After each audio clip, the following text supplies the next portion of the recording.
When I was here last time, I told you about the biblical account of Noah's Ark and the flood and why I believe it's so significant and why I believe the discovery of the ark will be significant. I mentioned, I think, the story of just going to a seminar at Point Loma Nazarene University. And they are a Christian university. Their faculty are believers. They started out in Pasadena, as Pasadena Nazarene University many years ago. But in their Bible department and in their science department, and probably throughout, they have now embraced the story of evolution. And in the sciences, they don't hire professors who believe in a biblical creation message or young earth, we would call it creation message. They only hire people who believe in the story of billions of years of time and evolution. And I had the opportunity to meet a number of them. They had a visiting geologist come in. His name is Greg Davidson. And he shared for many hours about why geology has to establish or does establish that the world is billions of years old and that evolution took place. But individually, three of the provost of the university, the head of the science department, and the geologist, I had the opportunity to meet and talk with them individually. And during the process, I asked each of them the question, if we find Noah's Ark on the top of Mount Ararat, 17,000 feet high, or close enough thereof, will that change your perspective on the biblical account and what it really means? Will it change your perspective on geology and on the story of evolution and billions of years of time? And each one of them admitted to me that it would change everything.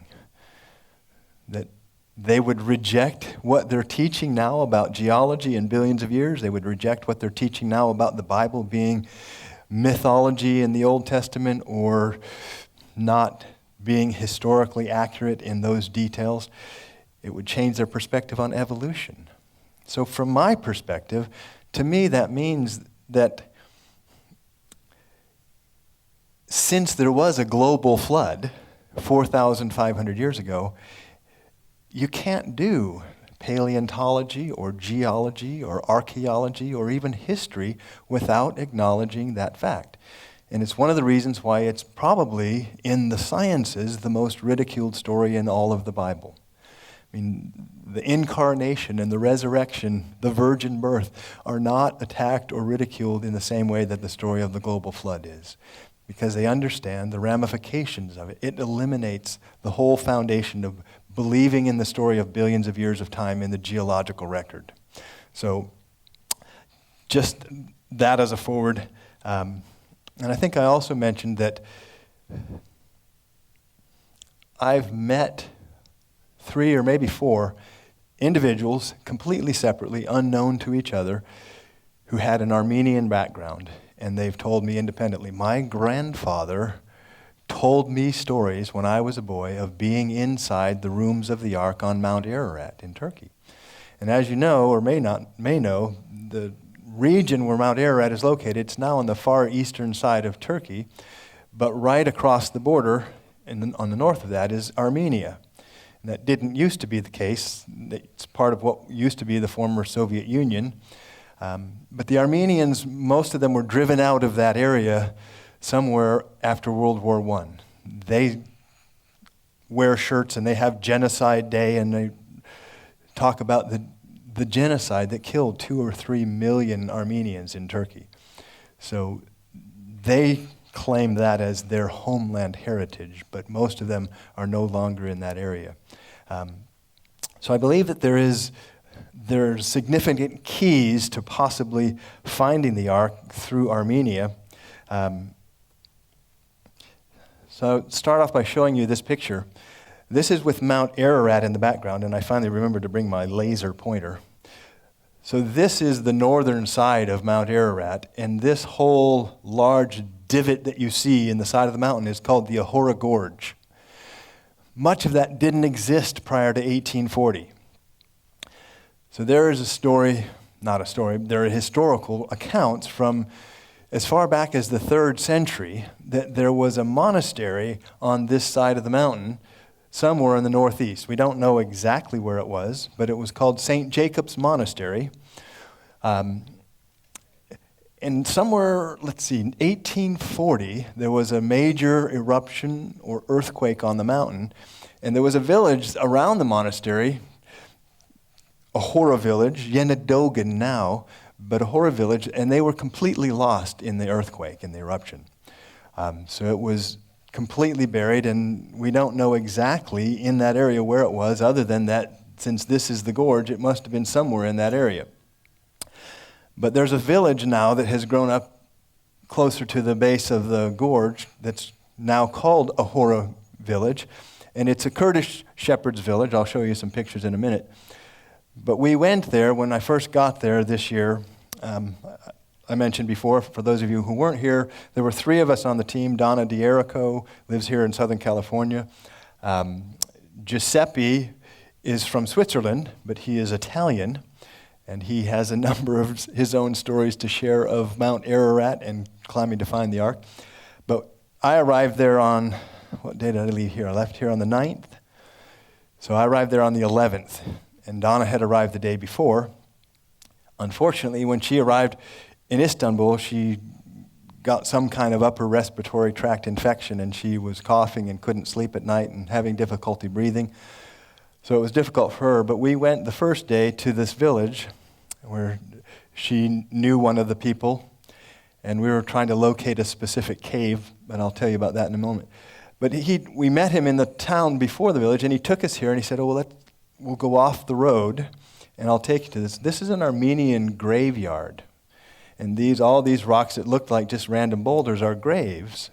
So this very well could be from the monastery, or at least in the region of the monastery. So some of them could be quite old. That's Don in the foreground. This is the person that we hired to drive us, but you can see all of the graves in the background. Some of them were very intricate. It seemed to me, as best I could understand the shepherd who was with us, that since this was an Armenian graveyard, they had robbed it of any treasure that was left in it. So they had stolen the gold or whatever was in the graveyard. Some of them had writing on, so I've got other pictures that we may try to see if we can get it translated. But here's one very large gravestone, and in the top of it there's a hole. If you've followed Ark research at all, a number of years ago in eastern Turkey, probably maybe 20 miles from here, there were a number of very large stones found with a hole in the top. And someone had the brilliant idea that these were anchor stones that fell off Noah's Ark. It's kind of silly, but never mind. But they're like this, and they have a hole near the top. But if you did any physics with them, you would see that the hole is too near the top for a rope to pull it up and support the weight of the rock. It's physically impossible. So I don't know what the hole is for, but I do believe it was intended as a grave marker, the other stones that were found. And maybe it was a hole that marked a particular time of day. Maybe it was to put something in it like a cross or flowers. But I thought it was very unique that we found a clearly marked gravestone with a hole in the top that was very similar to the supposed anchor stones of eastern Turkey. So this is the village, the shepherd's village, called Ahora village. And it's further now from the mountain than it was in the 1840s. It's outside of the mouth of the gorge. In previous years, it's been very difficult to even go there. There's a large military outpost before you get there, and we weren't even allowed to get there. But this year, one of the reasons that we went this year was some very unique things happened. The Kurds have been fighting for freedom and independence in Turkey for many, many, many years. Back in the late 80s and early 90s, there was all-out war between the military of Turkey and the freedom fighters of Kurd. They call themselves the People's Liberation Army. The government calls them the terrorists. But in 1993, as a matter of fact, there was an all-out war between the military and the Kurdish terrorists. And Giuseppe, one of my climbing partners, and Paul Thompson, one of my previous climbing partners, both chose that year to go climb Mount Ararat. Brilliant. Both of them were captured by the Kurdish terrorists.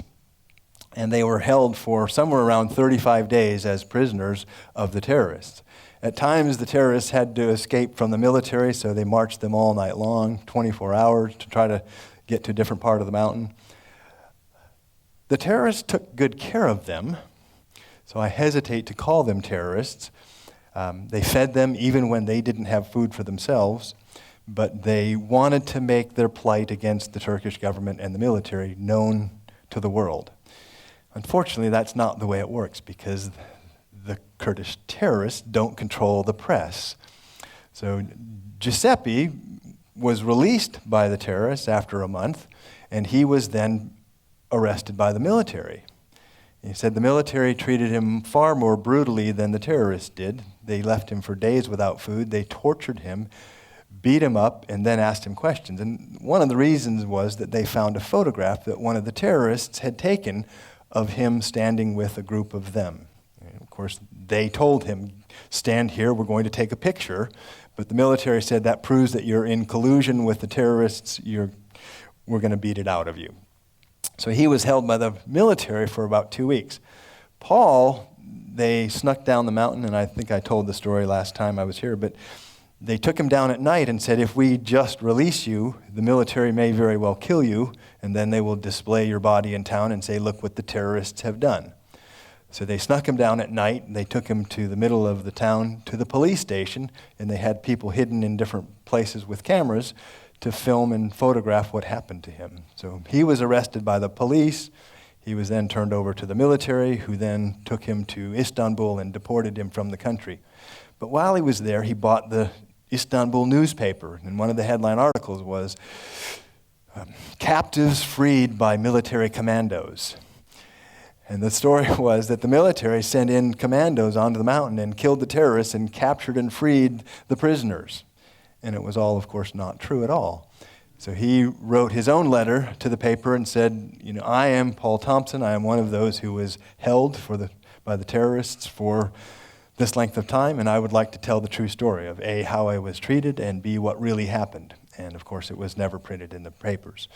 So he thought it may very well have been true that the military would have treated him more harshly than the so-called terrorists did. But they have been at war for decades, maybe hundreds of years. This spring, they declared a peace treaty with the military, with the government of Turkey. One of the reasons for that is because of America's intervention in Iraq and the fact that the American military deposed Saddam Hussein, eventually captured him and tried him, and he was put to death. So in northern Iraq, it has given the Kurds some freedom and autonomy, which they have not had anywhere for many, many, many years. So, in fact, some of them that I met and spoke with this time said, but we like you, you're American. So it's good now to be an American if you're dealing with the Kurds in eastern Turkey. That hasn't always been the case. I would be walking down the street and casting no dispersions at George Bush Sr., but they would say things like, you're American. America is okay, but George Bush is evil. And the reason for that was in the first Gulf War, our military convinced the Kurds to rise up against Saddam. And then we left them hanging when we didn't go into Iraq and we didn't pursue Saddam, and many of them were killed. By some estimates, thousands of Kurds were gassed by Saddam Hussein as a result of that. So we were not very popular there at that time. But now they have some freedom. The military gave them 3 days of amnesty to clear the country, go back to Iraq or wherever they wanted to go. So there were no PKK on or around the mountain. And as a result, the military has withdrawn its presence. So the roads around the mountain where we would travel and where normally there were military blockades and passport control and checkpoints, they were empty. The tanks, if there were tanks, they were empty. There was no blockade, no military. So the 7 days that we ended up being on the mountain, we saw no one. We were the only people we saw. So that was good for us, and that's really a first in many, many years.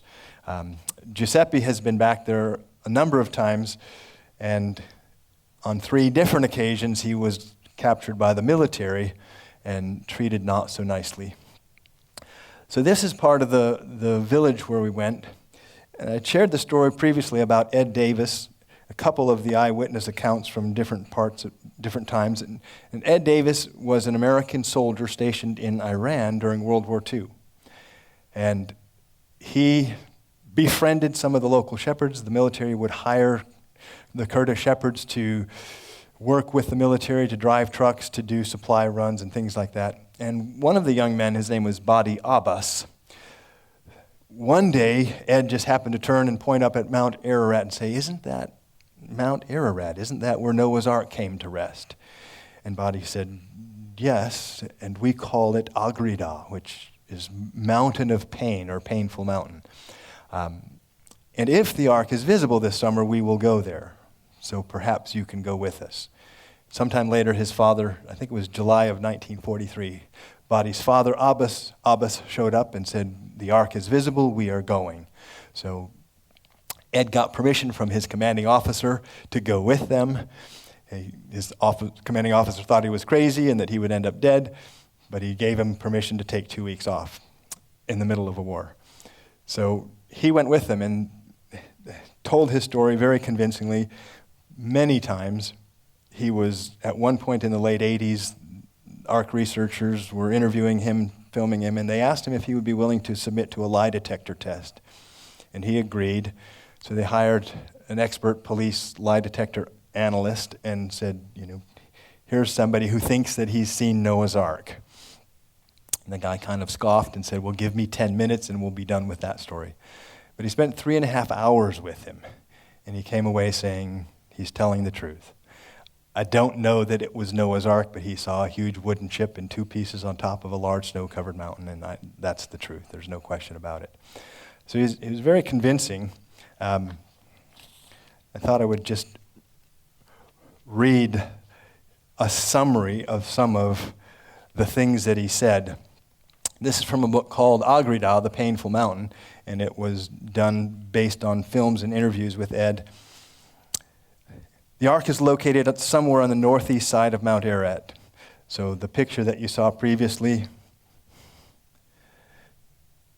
is the northeast side of Mount Ararat. That whole divot called the Ahora Gorge is the place that Ed clearly seems to have gone up in his route up the mountain. He named very specific locations that they saw. They saw the cave of the tomb of Jacob and Jacob's well, probably related to the monastery, St. Jacob's Monastery.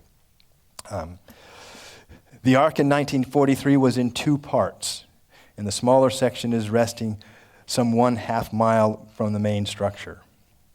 At this time in 1943, somewhere between 100 and 200 feet was uncovered. According to his testimony and the testimony of the Kurds, all of the wood of the ark is petrified. They had some artifacts in one of the villages where they brought him, and one of the cage doors, he said, was about 3 feet by 40 inches or so, and it seemed to be intricately carved. They have many hinges that they had used for various cage doors, and he said it all was completely petrified. Wooden pegs and not metal spikes were used in the construction, and the larger beams in the ark have splices. The ark is pitched both inside and out for preservation and a watertight seal. The one large door in the ark was still intact in 1943, but it was in a closed position, and the door opened from the bottom out like a garage door. So it swung up on hinges like a garage door. And if you remember from the scriptures, we're told that God closed and sealed the door from the outside once Noah and his family was in it. Some years the ark is hidden completely, and some years portions or the entire structure may be visible. The ark has 3 stories, which the Bible says God told them to build it with a lower, middle, and upper decks, upper floors. With a superstructure, a low superstructure on top and a flat roof. Animal and bird cages have been examined, both large and small, and feathers still remain in some of the cages. Wouldn't that be amazing? Bird feathers that are 4,500 years old that were on the ark. That would be incredible to find that alone. The larger cages were located in the rear section, the section that was exposed in 1943. Many artifacts have been recovered from the ark largely after it broke open and broke into at least two pieces. These include pitch, cage doors, latches, pottery jars, bowls, honey, beans, shepherd's staffs, oil lamps, one metal hammer and wedge. The bottom of the ark has a large bottom ridge, like a keel for a ship, a beam, and the sides are slightly rounded from its base to the top outside walls, which join the flat top decking. There's no fire pit on the ark, so apparently oil stoves were used to cook and for heat, and oil lamps were used for light. So those are just some of the details that Ed shared from what he learned from the shepherds. He was not able to get inside it. They got to it on the third day of their climb in late afternoon, and they could see it down below them. The upper section and the second part moved about a half mile down the mountain. He could see the broken beam sticking out. He could see into the ark. They told him the next morning, we'll take you down and allow you to go inside of it, and you can see for yourself. In the night, it snowed. So there was about 3 feet of fresh snow in the morning, and they told him, no, it's too dangerous. We cannot go down there now. We must go back down the mountain. So he did not claim to have been inside the ark. These were things that they told him about it. But one of the things that he said, and one of the things that mentioned in the summary, is that they had many artifacts from the ark that when it broke open. So one of the purposes of going to the shepherd's village, to Ahora village, was one of the shepherds there had told Donna and Giuseppe last year that there was a cave that was off the beaten path on Mount Ararat that contained many things of interest. He didn't tell us what those things were, but we went to talk with him and see if we could arrange if he would be willing to take us there. He told us he would. We were unable to do it this year because our time was spent on the mountain. But my thought was it could very well be the things that they had from the ark. The Avas family, I learned through my contact, I've been searching for them for some time, have moved to an area near Tehran in Iran. So they are no longer there, but they're part of a much, much larger clan of Kurdish shepherds. And he said, we remember our ancestors 7 generations at least. He said, I know 7 generations of my grandparents by name and by memory and by when and where they were born. So he said, if 60 years ago, if part of the Abbas family met and entertained in Ed Davis, someone will still know, and we can find them. But my feeling would be that these artifacts are holy to them and very important, that they would not take them with them to Iran, that they would find somewhere on the mountain where they would leave these things. So it very well could be that there's a cave that's not on the general path or that's not accessible by most people where they've stored these artifacts from the ark. So that will be one pursuit for the future, I hope. Giuseppe arrived the day after me on the 12th, so we were planning to just leave directly for the mountain as soon as he got there. He got there, but his gear didn't. So it took us another whole day for the airlines to track down his gear and for it to show up at the airport. So when it did, the following day, the 13th, we loaded it all into a van and drove to this village. So this is a small Kurdish village on the western side of the mountain. And this is our transportation. I love donkeys because I did not have to carry my backpack all the way up the mountain. So we fit most of our gear in. We didn't start climbing until about 7 o'clock at night. So by the time we started climbing, it was already dark. And here's the top of Amit's house, and this is the route up the mountain, kind of through this little valley up behind here, and then you'll see when we get up there where we went to. I was telling Rex a little bit earlier that Mount Ararat is considered to be the largest freestanding mountain in the world. It's, in other words, not part of a mountain chain like the Rocky Mountains. It is higher than anything in the continental United States. The peak is about 17,000 feet. But when climbers climb Mount Everest, they set up base camp at 17,600 feet. That's above the peak of Mount Ararat. But from there, they climb to 29,000 feet, and it takes them about 6 weeks to do that. They set up camp and they acclimate for several weeks, and then they'll climb up for one day and come back down the same day. And then a few days later, they'll climb up and set up camp and sleep overnight, and then they'll come back down. And eventually they'll set up camp at the higher elevation, and then they'll do the same process before they get to high camp. And at high camp, they have one night, and then they have to make it from there to the top and back, or their expedition is over. But from base camp to the top of Mount Everest, which is the tallest mountain in the world, it's only 12,000 feet only. It's a minor detail that they don't have oxygen and it's hard to breathe and all of that stuff. But from the base of Mount Ararat to the top, it's over 15,000 feet. So it's actually a longer climb if you were to do it than Everest, though oxygen isn't a problem. But unfortunately, Donna still had not recovered from her respiratory tract infection. I don't know if it was bronchitis. So the first night we climbed for 4 hours and she had a great deal of difficulty keeping up and breathing. So I stayed back to make sure that we didn't get separated from the main group. But most of the time the donkeys were completely gone.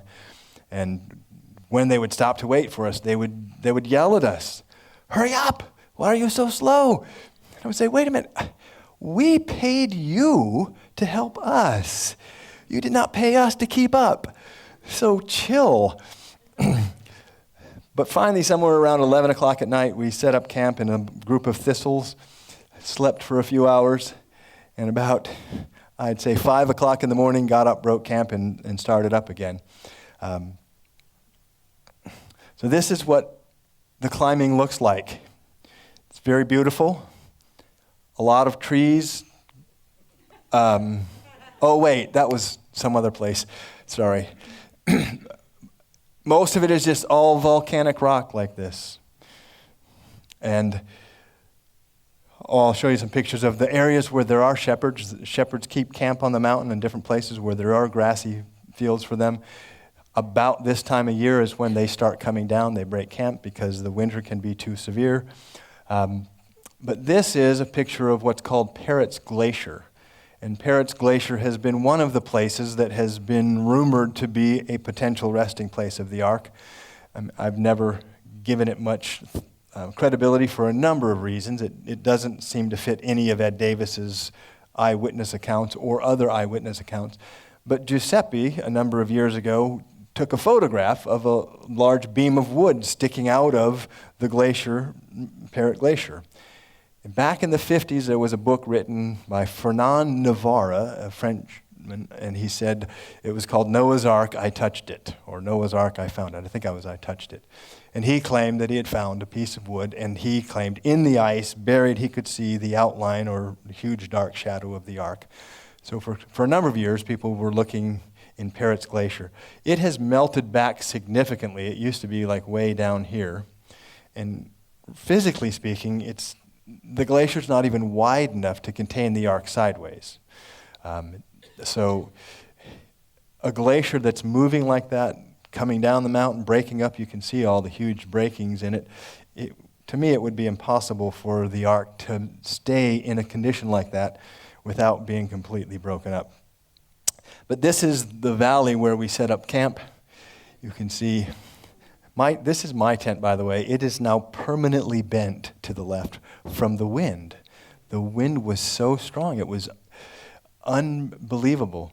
I have to take it back to REI and see if they will give me new poles. But this is the little valley that we camped in. This is me trying to make sure my head is in the picture. But this is our campsite for 7 days. So, yeah, it was. Unfortunately, I have a nice Thermarest pad. It's self-inflating. So you take it out, you unroll it, and it inflates, and then you can blow it up a little harder. It worked the first night, and the second night it deflated. So I would wake up after about an hour and I was on the rocks and it was freezing cold and I have to roll off the pad and blow it up and then hope I could fall asleep before it went flat again. It was a miserable way to spend 7 nights. And you'll notice there are an abundance of chairs all throughout camp. So it was a very pleasant environment to do nothing in. We climbed for the first 2 days. We arrived at this, which we called base camp, which is about 12,300 feet. So we arrived here on the second day in the afternoon and then spent a few hours setting up camp. This is the cooking stove, and this is making freeze-dried beef stew, which was delicious. I took my son backpacking when he was about 6, maybe 5. And I'd gotten back from Turkey, so I promised him we would go backpacking.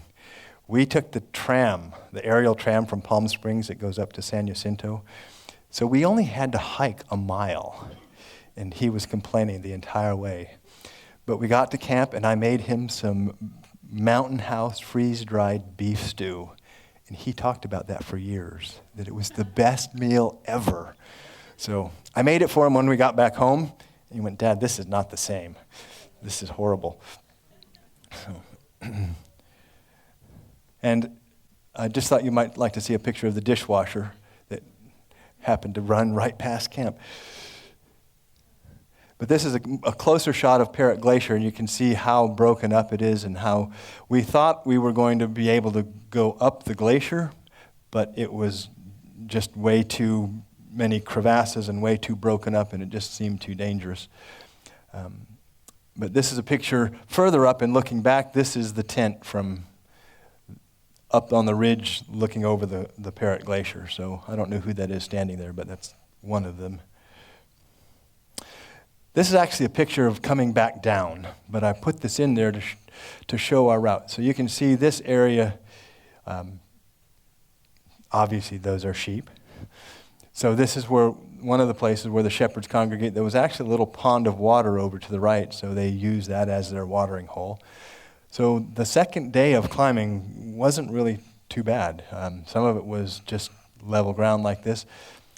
Right back in here, we took this little valley up here, and this hill, our camp is behind that hill right in the middle. So this is the route that we needed to take to get up to the ice. So we decided to follow that ice chute. It seemed much steeper when I was on it, but even looking at it, it seems pretty steep. So we have crampons, and they're metal spikes that you strap to your boots, and then an ice axe. And the fourth day, we decided we were going to climb up this, get up the rocks, and then climb up the ice to somewhere around here, 14,700 feet. And then from there, this is the western side, we worked our way around the mountain to the western rim of the Ahora Gorge. So I'll show you some pictures of that. When we started off at 6 o'clock in the morning, we hadn't even gone 100 yards, and Donna said, "I can't do it. I just can't breathe. I can't get my breath." In retrospect, we probably should have made the decision to not climb, but Juice and I decided that we hadn't seen anybody on the mountain at all, and that she would be safe enough hidden in this little valley, and she could rest and recuperate, and we would climb alone. But we didn't have any way to communicate with her in case something went wrong. And a number of things did. So we started off at 6 o'clock in the morning. We climbed. It took us about 4.5 hours to get up to here. So you climb the first part with your ice axe and your crampons, sit down, take your crampons off, stick the ice axe in your backpack, and then climb up the rocks, and then get to the next one, sit down, put your crampons on, put your ice axe, and climb up the next one. The next sheet of ice was much steeper than the first one, and some of it was so hard that I would go to stick my axe in, and it just would bounce off. It wouldn't stick. So that's not good when I want my feet to stick to the ice. So that was kind of scary. But this is a picture that Donna took from base camp of us. I wanted to tell you that was me in the front, but it's not. I tell people that Giuseppe lives in Switzerland and he trains in the Alps. I lived in Somis and I rode a bike. on the mountains of Somis. But amazingly enough, and I would attribute it to those of you who were praying and to you guys praying for me, Jim and Marty and all of you that gathered around and prayed before I left, I was the only one who didn't get altitude sickness, who didn't get a cold, who didn't get headaches. I had nothing. And I'm thinking, I'm from sea level. Giuseppe lives in the Alps and climbs mountains. And the first day that we were at base camp, he was sick the whole day. He was throwing up. He had headaches. We thought we were going to have to abort the mission and go back. In the evening, I didn't know if he was just mad at us or if he just, but he never even left his tent for the entire day. So I went and, knocked on his tent, if you can knock on a tent, and asked him if I could make him some supper or bring him, and he just said, I'm throwing up all day. I have a terrible headache. So I asked him if I could lay hands on him and pray for him, and he let me. The next morning, he said, I'm better. He still had a little bit of a headache, but he said, I'm good, and I'm not sick anymore, so I can climb. So had he not been able to, we probably would not have been able to do the trip. This is getting up. This is before we start our climb up the next ice sheet. So this is the rocks that we came up, and this is the top of the ice sheet, and then down here somewhere you see the tent. So we climbed from 12,300 to 14,700. So we climbed about almost 2,500 feet elevation in 4 hours. And that was about as exhausting as it gets. So this is a picture of Giuseppe. This is at the base of the second sheet of ice that we had to climb. So I got a lovely picture of him catching his breath before we strapped on the gear to take the next route up. And then once we got to the top, we had to traverse the glacier. Unfortunately, Juice is an experienced climber. That's not unfortunate. That's a good thing. But he did not want to be roped together on the glacier, and he didn't want to be slowed down by me. And I tried to sit down and say, we are a team. We need to work together. There are times that he's gone around the bend of the mountain, and I can't even see him, and I have to try to guess where to aim for. And I thought, that's really not safe. So at one point he stopped and sat down and took a break to have some water and wait for me to catch up to him. And all throughout the ice on the glacier there are crevasses. Sometimes they're a little bit frightening because they're under the ice and you can't see them, but you can hear beneath your feet water running. And you don't know if it's just a little stream of snow melt. You don't know if it's a huge crevasse. So you're always using your hiking poles or your ice axe to test the ice. But we came to a place where there was a crevasse, and it wasn't all that wide, maybe a couple of feet. And I debated trying to jump over it, but by that time I was tired, and my legs were tired, and I thought, so Juice used his pole, and he tried to find a place that he could cross, and he found an ice bridge, and he walked across it. And as soon as I stepped to follow him, it collapsed, and I fell through, but only with my right leg. But my momentum was carrying me, so I fell across the crevasse, luckily onto the other side. But in the process, I twisted my right knee. And so I lay there on the ice for a while, recovering and hoping that I could get up and go on, because there's no way to get back if I couldn't. I decided I wasn't in pain and that I would just continue. We had about another hour or so to get to the gorge. But in the process of getting to the gorge, unfortunately, my knee started to get swollen and stiff. So that was a bit of a challenge when I had to come back. Coming down for me is the most painful part. This is the 4th year that I've lost my right big toenail coming down. And it's very painful. It sounds like a little thing, but I have the toenail in case you want to see it. No, I saved it. This is the western edge of the Ahora Gorge, and this is looking up at this peak right here is about 16,000 feet. You can't even see from where we were the top of the mountain because it's back up here, somewhere here at around 17,000. But this is what the gorge looks like when you're close up to it. This is the Avas Glacier, and I'll show you a better picture in a second here. No, that's not it. But from where we got to on the western wall of the Ahora Gorge, this is looking down into the gorge at the eastern side of the gorge. And you can see that it's extremely rugged. When we were there were constant avalanches. You'd hear rumbling like a train going by, and there's just rock slides coming down. The ice is melting, so there's water running down in different places. A number of people have tried to claim at different points, and Giuseppe's told me in 1993 he took a picture of the Ararat Glacier, which I'll show you in a minute, and he was convinced that the Ark was there. He said, I've got a picture, and the Ark is there.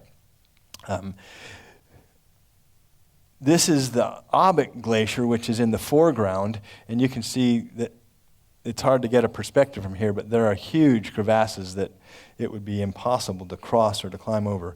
In Ed Davis's account, it said that the first 2 days they went up through the gorge, and then each night they stayed in caves. And each night, the caves they stayed in had, he said, many beautiful things, carvings and paintings on the walls of the cave.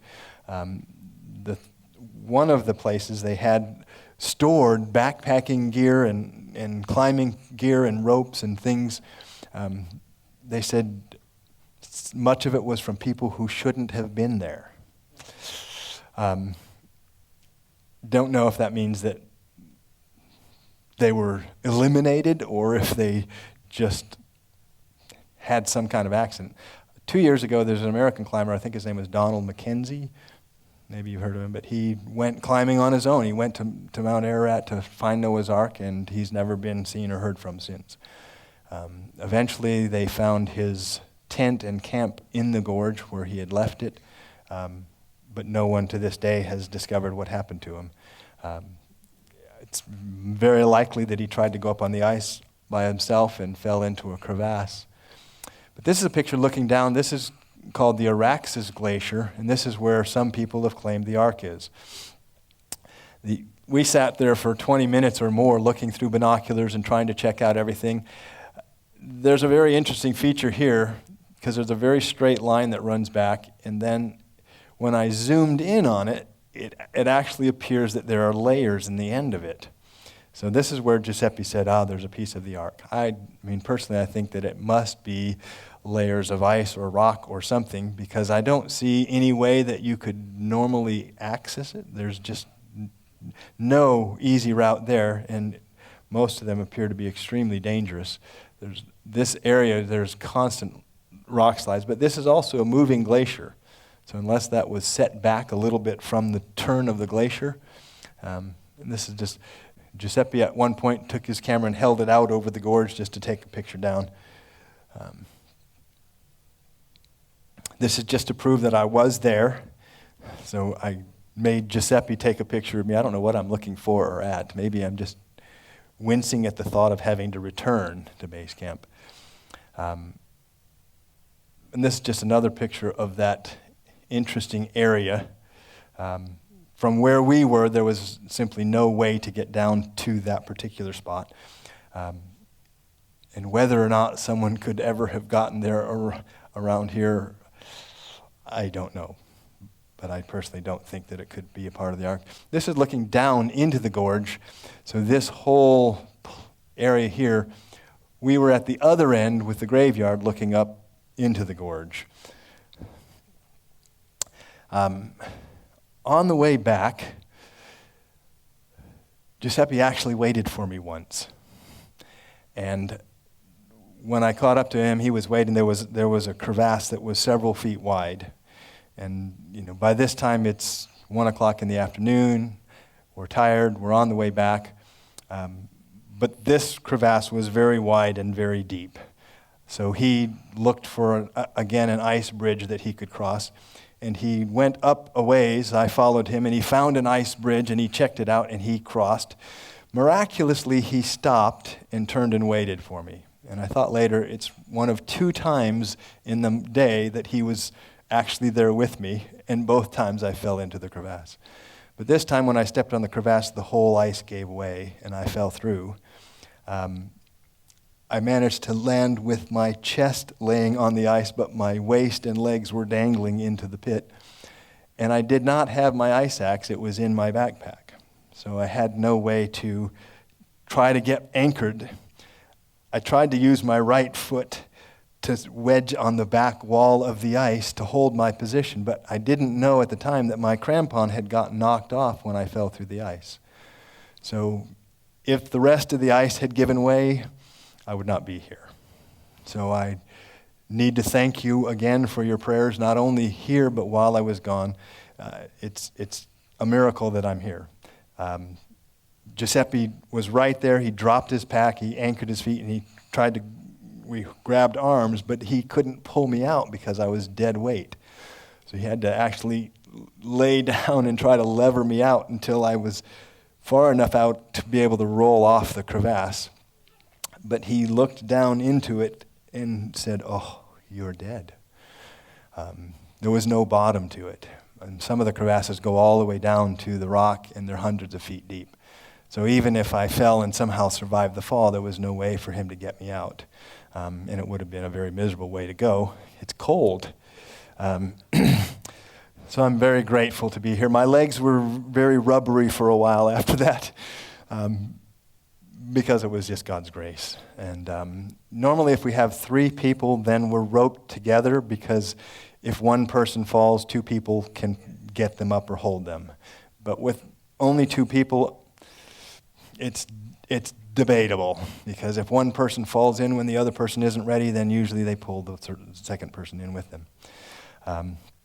So we tried to find a different route down. Coming down the ice, when it's steep, you have to walk with your feet like this so that your crampon sticks in. And my knee by that time was swollen and freezing up, so it was difficult to come down. In fact, I still have wounds healing on my hands because somewhere in the late afternoon, we were still coming down the ice sheet, and my crampons got caught, and I fell face forward. So it's very steep, and you begin sliding very quickly, but at the bottom, it's just a pile of rocks, and there's no way to stop. So I started to try to put my feet down, but as soon as I did it, I realized I'm going way too fast. If I did stick my feet, I'll break my leg and flip face forward. So I rolled over, and I used my hiking pole to dig into the snow. But of course, my hands were under the pole. So when I got up and I started walking, I thought, my poles are really slippery. Why are they so slippery? And I looked down, and they were just soaked in blood. So I'd scraped all the skin off my knuckles. So Juice waited for me again. He said, you like falling? I said, no, I don't. So I said, I showed him my hands, and he went, oh my goodness. I said, do you have any bandages or any medical gear with you? And he said, no, I don't. He goes, but do you have your gloves with you? And I went, oh, yes, I do. So I have good news. Sheepskin lining soaks up a lot of blood, in case you're ever wondering. So I got my gloves out, and I put them on, and the rest of the way to camp, they soaked up a lot of blood. But coming down was very difficult. For some reason, it was much further coming back than it was going up. I don't know how that works. But we made it back to camp probably at 7 o'clock at night, just as it was beginning to get dark. And we had decided that the next day was a day of rest. At that point, the following day, I was hoping that my knee would recover. Juice had sprained his back in the process, maybe pulling me out of the crevasse, I don't know. But Donna was still coughing. I was going to show you the video because in the background, you hear constantly while I'm talking, there's coughing going on in the background. So the following day, we were going to go back up to a lower portion of the western wall of the gorge and examine another area that we couldn't get to from where we were. But my knee was still not flexible enough, and Juice's back was bothering him, and Donna was still coughing, so we talked about it and prayed about it. And after much deliberation, we decided in the evening, if we can get a hold of the shepherd, we'll have him come 3 days early to pick up our gear, and we'll go back 3 days early. It was difficult to decide to quit the mission before we had gotten to where we wanted to go and do all that we wanted to do. But it just seemed to be the better part of wisdom at that moment. The amazing thing is that We spent 7 days on the mountain. When I got back, when Juice and I got back to camp, by the way, Donna told us that the wind had been so strong in base camp that she had gone hiking around the area where we were, and when she came back to camp, she saw my tent blowing down the canyon with all of my gear in it. It had my sleeping bag, my backpack, my shoe. The wind must have been incredibly strong because, the ropes were all held down by rocks, but somehow the wind got a hold of the tent and blew it down the canyon. So if she hadn't been there, that would have ended our expedition anyway because I had no gear left and no place to sleep. So she was able to go down the canyon after it and get the tent, but it took her 3 hours to get it back into place against the wind because the wind was so strong. So I was glad that my tent was there to crawl into when I got back. But we decided to go down. The following day, the shepherd picked us up in the morning. We had to carry our packs for the first few miles to get to a place where the donkeys could meet us.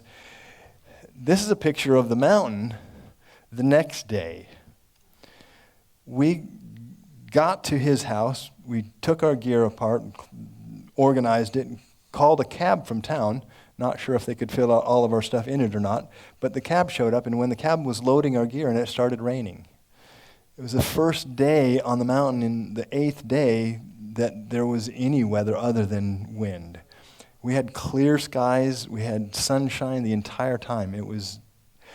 This is a picture, you can't even see it, but this is a picture of the mountain the following day. And for 3 days, it was completely enshrouded in clouds. And when they finally cleared up on the 3rd day, the snow level was down below where we had been. So had we gone up to the gorge again the next day, we would have been buried there in snow. What month was it? This was August, the end of August. So this was just last month. This again is a picture from the town over, Doyubayazit, but this is looking at the mountain, and you can't even see it. So I think it was the Lord's timing that brought us down when he did. When we got back to town, one of my contacts from previous years has been looking for the Avas family for me, and we were able to find him, and he was able to tell us the Avas family has gone to Tehran, and they're now living in a small village in the area of Tehran. So he promised that if I would come back, that he would take me to Tehran, and we could find the family, and we could interview them. He speaks English well enough that he could translate for me. So one of the things that I'm hoping to find, is the Abbas family and the artifacts from the ark that Ed Davis saw. Whether or not they would be willing to divulge that, that's questionable. But while we were talking to him, he said, well, my cousin has an interesting story to tell you, and maybe you would like to hear it. So he told us a part of the story, and the story was that his cousin's father, many years ago, coming down from the mountain with 2 of his friends, heard a commotion. And they went running to see what it was, and it was a bear that was attacking their dogs. So most of the shepherds there carry large guns of some kind, and they fired at the bear. Whether they hit it or not, I don't know, but the bear took off and got away. But they saw a small opening going into the side of the mountain. So they got curious, and they went over because it looked like it was not a natural opening. It was a man-made opening of some kind. And as they moved away some of the earth, they found that there were 3 stairs going down into the mountain. So they climbed into this cave. They said it was a very large cave, and they only had a cigarette lighter for light. So for 2 hours, they explored the cave with their cigarette lighter until it went out, and finally they ran out of fuel. But they said it was filled with books. Thousands of books. They said probably 3,000 books. And there were scrolls. Now, scrolls haven't been used for 2 millennium. So my thought was it could be the library from the monastery that was buried in 1840. But they had books from much older periods of time. And I asked him, well, do you know what language the books were written in? And he said Hebrew. Now, I don't know if he recognizes Hebrew or would distinguish that from Armenian, but that would be incredibly unique if it was actually a library of books in Hebrew. It's said that in the monastery they had artifacts from the ark, and they had pieces of wood from Noah's ark. Some of that may be legend. One of the legends is that St. Jacob, after whom the monastery was named, made several climbs of the mountain trying to find Noah's ark. And every time he climbed, he fell asleep when he got to higher elevations. And he would wake up and he would be back down the mountain. I was wishing that would happen. Like, Lord, if you did it for St. Jacob, what about St. David? It didn't work. I just fell and slid down the ice, so that was good. But one of the last time he did it, he had a dream, and God spoke to him in his dream and said, it's time for you to stop looking for the ark, but I'll give you a piece of wood from the ark. And when he woke up, there was a piece of wood next to him. And so maybe that was the only wood that they had, and whether or not it came from the ark or whether or not the story has any validity, I don't know. But that's one of the legends associated with the monastery. But historically, there are accounts that in the monastery they had artifacts and things from the ark. So it could have been that when the monastery and the surrounding village was buried in the earthquake in 1840, that they were able to find and salvage the books from it, and they decided to keep them on that mountain. This man's father passed away before he could take them to the cave. He wanted to take one of the books, and his friends said, no, you must not touch, you must not take. They took a hilt of a sword, and they took a candelabra or something like that, but that was all they took from it. And they said there was carpet on the floor, but when they tried to pick it up, it just crumbled and decayed.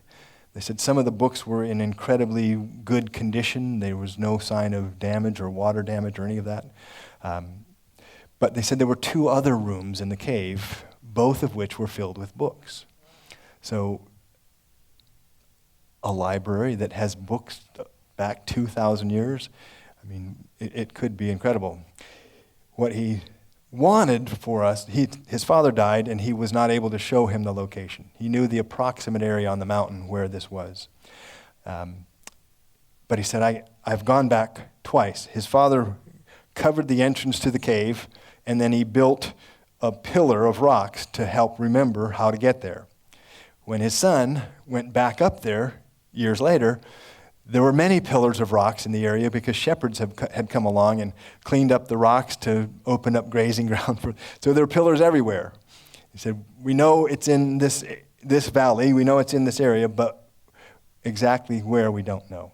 But if you could bring any kind of equipment, metal detector or ground-penetrating radar, it's one of the things that we're looking into is the possibility of taking a portable ground-penetrating radar equipment. I tend to think it's going to be very, very, very difficult to get that into Turkey and get permission to actually bring it in and use it. But we do have a source that is able to provide that if we can bring it in. He, of course, wants the find because he wants to make money and sell it. So it would also be difficult for us to have in place some kind of legal document or agreement that says this must be. The Turkish law says that if you find an artifact like that that is carryable, that you have 3 days to report it. So you've legally you have to report it to the proper authorities, and then libraries or museums or whatever can bid for it and try to purchase it, and the finder gets 40% finder fee. But if there are thousands of books and they're centuries or even millennia old, it could be an invaluable find. So we want to ensure that if we are able to go back and help him locate it, that we can also ensure that the things are not stolen and sold on the black market and disappear. So there's a lot of things to work out. But in the course of our discussion with him, through my friend who was interpreting, Giuseppe said, well, by the way, have you ever seen Noah's Ark? Do you know where Noah's Ark is? And he said, oh, well, I have not seen it, but I have seen a picture of it. And he told us a story, and I've heard parts of the story before, so to me that gave it some credibility. But he said in 1984 there was a Scottish climber who came to the mountain. And he didn't know his name, he just knew that he was from Scotland. And he said he was able to climb the mountain, and he was able to take a photograph of the ark. And he said, I saw the picture. That's not the picture. Where's the picture? Oh, I didn't bring it. Oh, too bad, you lose. It's a drawing, it's just a sketch. But he said this man was being helped by a shepherd named Amit. It's all Amit or Mehmet or Mustafa. But this one was Amit, one of the many. But Amit had not gone with him to the ark. Amit had stayed in camp, and the Scottish climber had gone alone. But he came back down, and he showed Amit the photograph. On the way down the mountain, he was bitten by a poisonous snake. And there are some large, very venomous snakes on the mountain. I've never seen one, but I've come across their molted skin twice, and it was frightening enough. But he was bitten by a poisonous snake, and Amit managed to get him to the hospital in the town called Erder, where we stayed, and he died. But he gave the picture to Amit. Now, it was interesting when this man was describing the picture to us, he said, it's the kind of picture that comes out of the camera. Well, that's kind of an interesting detail that if you were making up the story, you probably wouldn't think to add. But a Polaroid camera was common in the 80s. You don't see them anywhere now.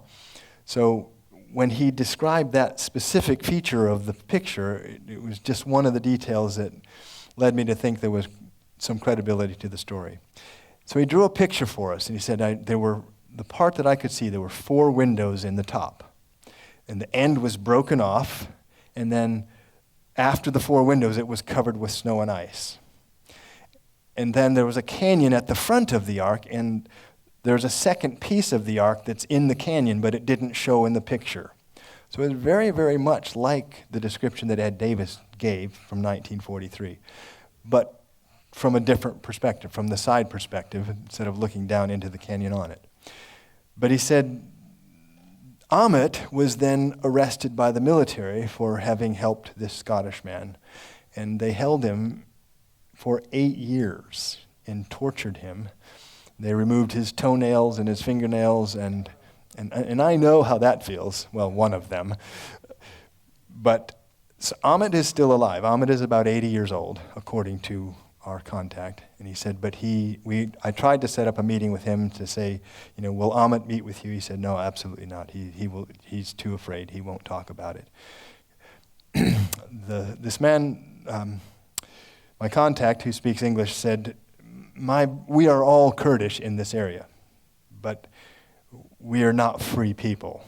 He said, I don't know of a single family who does not have some relative lost to the Turkish government, either in jail or killed or disappeared, and no one ever hears from them again. He says, my brother is in jail for 36 years. His crime was handing out Kurdish literature. 36 years. So he's been in jail already for 20 years, and he sees him once every few years. He has to go to Istanbul to do it, so it's a very costly thing. And I said, I hardly know him. But he has 16 more years to serve for handing out literature. He said, but at least things have improved to some degree, because many times in the old days, if you were caught doing that, you were just eliminated, you disappeared, and you were never heard from again. We didn't know if you were in prison, tortured to death, or just taken off somewhere, killed, and that was the end of it. So there's not a lot of love lost between the Turkish people and the Kurdish people, and particularly the military and the Kurdish people.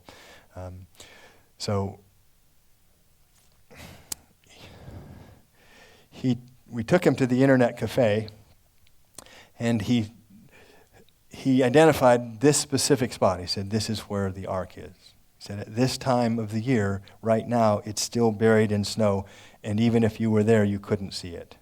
He said, but maybe in a month or a couple of weeks, maybe it will be melted back enough. He wasn't willing to try to take us there. He said, no, I can't do it. But I have I know someone who lives in this area of the mountain, and he is the guardian of this area of the mountain. And if you are willing to pay money, he will take a picture for you. And I said, I'm not willing to pay even a nickel for a picture, because anyone in today's, we can make a picture on Photoshop. We can, National Geographic, even if they were interested in the Ark, which they're not, they wouldn't pay $100 for a photograph with no provenance. And if we could say, here are the GPS coordinates, here's the interior, here are the lion cages, that would be different. So if you're willing to take a photograph and allow us to see it, and you're willing to take us there, then we can talk about negotiating for money. But nothing until we get there and we get inside and we take pictures and we take measurements and we document, because it's of no value until then. Many people have said, I have a picture, I've seen a picture, there was a picture. Vince Will told us, Richard Bright, one of my friends and climbing partners, years ago in World War II, pilots had taken a photograph of the Ark on Mount Ararat, and he saw it. They were looking at it in the mess hall and said there's huge wooden ships sticking out of the ice. Nobody knows where that photograph is. There was a geologist named Green in the 1950s. They were flying a helicopter around, and he took a photograph of the Ark and people said it was so clear. It was from 75 feet away. You could see wood grain. You could see the boards in the... Nobody knows where those photographs are. He was killed. His photographs disappeared. No one has ever seen... Well, people claim to have seen them, but where the photographs are, we don't know. So I said the photograph is of value to us if it helps lead us there, but financially it's not worth anything. Supposedly, they have now taken 2 pictures, and they have 2 pictures of the Ark since we were there. If they're willing, Giuseppe, who is in Switzerland, will fly there to examine the photographs and let us know this is something. This is the Ark. We've got to go. Or this could be a rock. This could be a cave. This could be a hole in the ground. So we're waiting now to make those arrangements to see if Giuseppe will fly there and look at the pictures. We wouldn't be able, of course, to go this year, or at least I wouldn't. But now it's getting to be a dangerous time on the mountain because snow is beginning, winter is beginning. So it would not be a good time to form an expedition. Oaks Christian might not appreciate me leaving again. But I want you to know how sacrificial this talk is for me. Oaks is playing Chaminade tonight on national... Yeah, yes, it's on national TV on Fox Sports, right next door. So as soon as I'm done, we'll have time for questions. So we will see what the Lord will do. I would appreciate your ongoing prayers. We're looking to try to find the Avas family, looking to find the cave in the Ahora Gorge that has artifacts. I'm pretty sure that the shepherds wouldn't be concerned about covering up or hiding artifacts from Armenian graves. They would simply steal them. There's no ongoing respect or love between the Armenians and the Turkish people. So if there is a cave in the lower part of the Ahora Gorge where there are significant things in, they may very well be from the Ark. And it may be where the Avas family stored them. The cave with books, to me, is a fascinating possibility, but it's a sidelight. If it leads us to finding out more about the Ark and where it is and getting to it, then it would be worth its weight in gold. So right now we're just waiting to hear more about when and how and where we can see the pictures and see if they have evidentiary value and if it warrants making another trip. At this point, unless we have evidence like that, I think that my time will be better spent researching the sideline than trying to jump crevasses.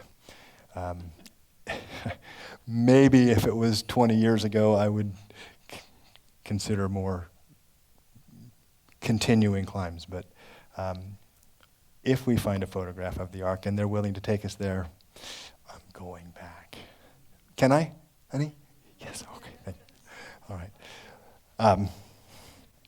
This is the picture that it was interesting that when he took us to the internet cafe and we scrolled through the screens of pictures of the mountain, I thought if he's making this up, he'll take the first picture of the mountain and he'll just pick a spot. But he kept saying, no, not this one. We looked through 100 pictures before we found one. He said, yes, this is the photograph and this is where it is. It's mostly northwest. So. Right now we're looking basically from the town of Urdur, so we're looking toward Iran, basically. To the left of the mountain, on the north side of the mountain, you would find what do I have after that? You find Armenia and Azerbaijan. Then south of there, if you kept going, you would get to Iraq and then Syria. So Mount Ararat is on the very northeastern corner of Turkey, but it's only accessible through Turkey. It's interesting, a few years ago I taught at an Armenian Christian school, and they were very fascinated by the fact that I had been looking for the Ark and I had been in Turkey and climbed Mount Ararat, but none of them had ever been in Turkey because the Armenians were driven out of Turkey in 1917. Tie. 8-8. Oh, that's a low-scoring game. They're both high-powered offenses. Well, that's better than losing by 20. Well, let's pray, and then if you have questions, I'll be happy to entertain questions. So, Lord, thank you for your grace. Thank you for bringing me safely back here. Thank you for the people here who prayed and supported and lifted me up. And Lord, I do pray that you would continue opening the right doors at the right time, and that you would bring revelation, and that you would use it to draw people into your kingdom throughout the world. And I pray all of these things in Jesus' name. Amen. Amen.